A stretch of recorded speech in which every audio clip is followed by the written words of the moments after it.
In the 70s, shoujo manga had a common goal: be as depressing as possible. Even series that were aimed at the younger part of the shoujo demographic were still depressing as fuck and have the main character go through a bunch of shit. Bride of Deimos is a shoujo manga from the 70s, and as you would guess, it's depressing, but it does quite a bit differently compared to its genre companions, which I greatly appreciate.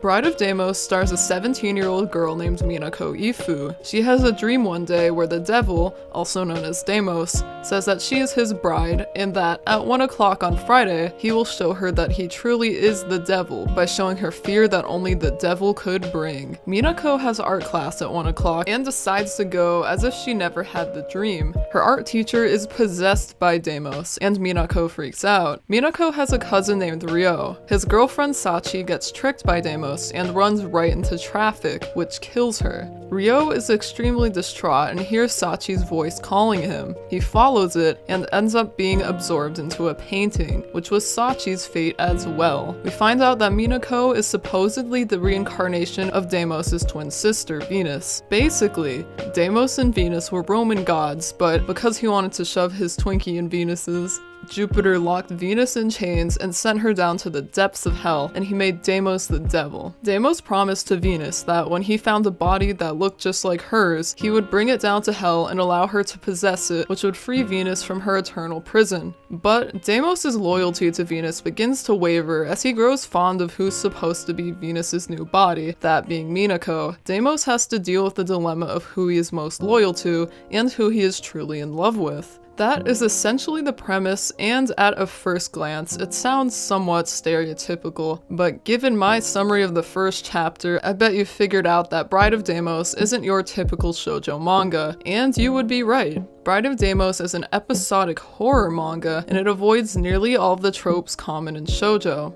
The first chapter, as well as the next 10 or so, is some amazing horror manga. These chapters are extremely suspenseful, and in each one, the outcome is just as, if not more, horrific than the last. The chapters after these first few are not as terrifying, save for some exceptions, but that's okay. Scaring the reader is not the only thing this manga wants to do. It's also extremely rich in themes, and its characters are great. Each chapter centers around a story arc that involves either Deimos or Minako. The other characters in this manga, other than the gods and the entity representing death, are not important, but these minor characters usually end up meeting Minako. They're her friends, her enemies, or they fall in love with her. At first I thought that this was dumb as hell.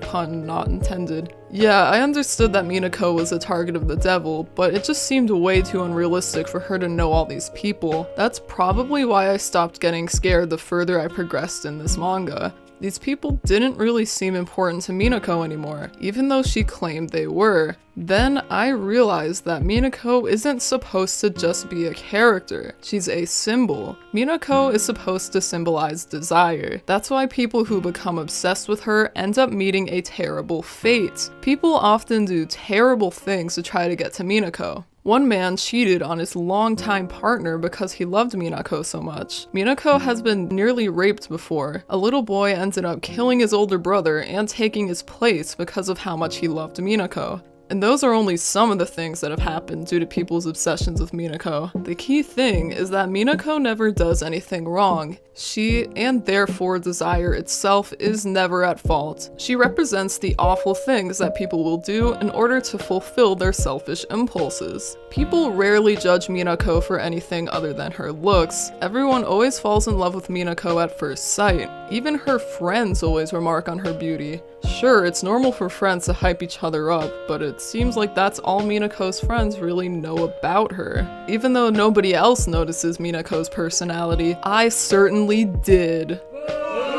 Yeah, that was cheesy, wasn't it? Well, anyways, Minako is easily one of my favorite female leads in a shoujo manga. She isn't that deep of a character, but she's extremely lovable. At first, Minako seems like a stereotypical shoujo lead. She's kind, she tries her best to help people, and sympathizes with others, but she also gives people, and Deimos, a piece of her mind when she deems it necessary. The way that her character is executed is brilliant. Usually when there's a shoujo lead who tries to stick up for herself, she's annoying. She yells at people for no reason and is impossible to sympathize with. On the other hand, you have the super sweet shoujo leads. They usually are quieter than me when my social anxiety is at an all-time high, and they never stick up for themselves.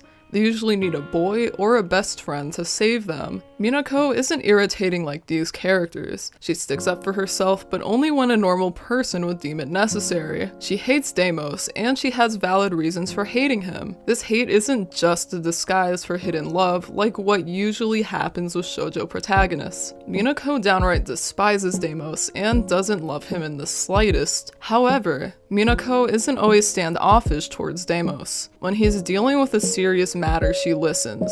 She's on his side when she thinks it's necessary, and when what he's doing coincides with her moral compass. Minako is able to see that while Deimos is evil, he doesn't always do evil things. She understands that people and Deimos aren't just straight up good or evil, which is a super refreshing trait for a shoujo protagonist. As mentioned earlier, Minako is also one of the kindest characters I've read, but she doesn't come across as too sickly sweet. She does her best to help others, and her passion is really endearing. When someone she meets a terrible fate, she feels awful about it. She cries for them even if she barely knew them. Despite this kindness, as mentioned earlier, Minako still speaks her mind. She stands up for herself and is assertive. She isn't in a state of perpetual self-doubt like most shoujo leads are. Minako values herself, but at the same time she isn't conceited. Minako knows her beauty, yet she doesn't let it get to her head. Speaking of Minako's beauty, can I just say how refreshing it is to see a shoujo protagonist who attracts so many people actually be considered beautiful? What usually happens in a shoujo manga is that guys will nearly kill each other over average looking girls, while the other girls in the manga will wonder how she can woo guys that are this attractive. Well, they don't usually just wonder. They also bully!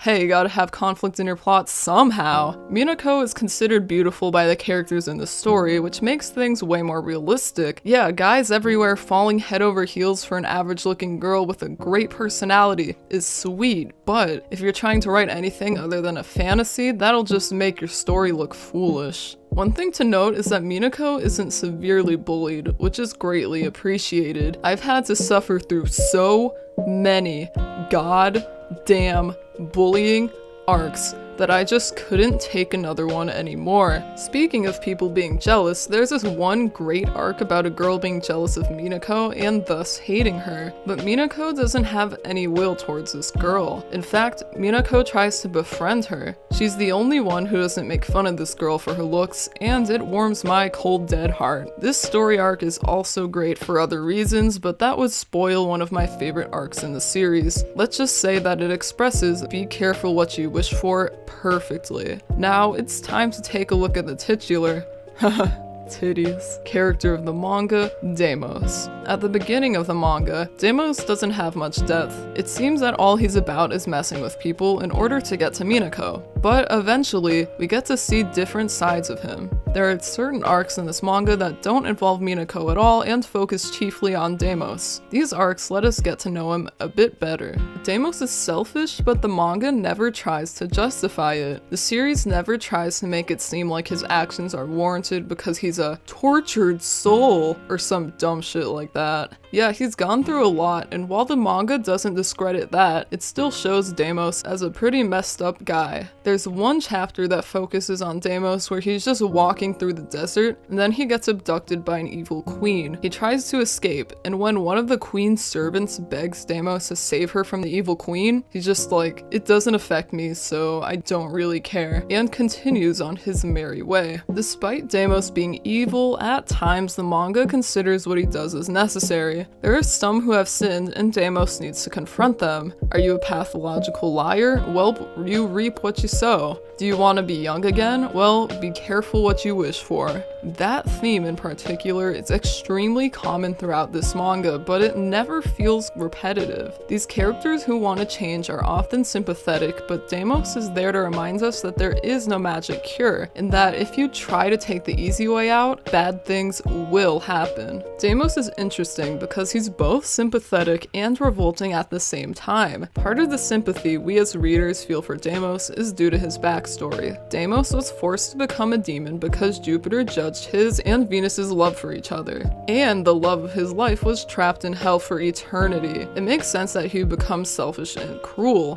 Kinda off topic, but weren't the Greek/Roman gods super incestuous? Why would Jupiter just punish Deimos and Venus when he and the other gods were doing shit like this too? Personally, I've got a theory that Jupiter was jealous of Deimos.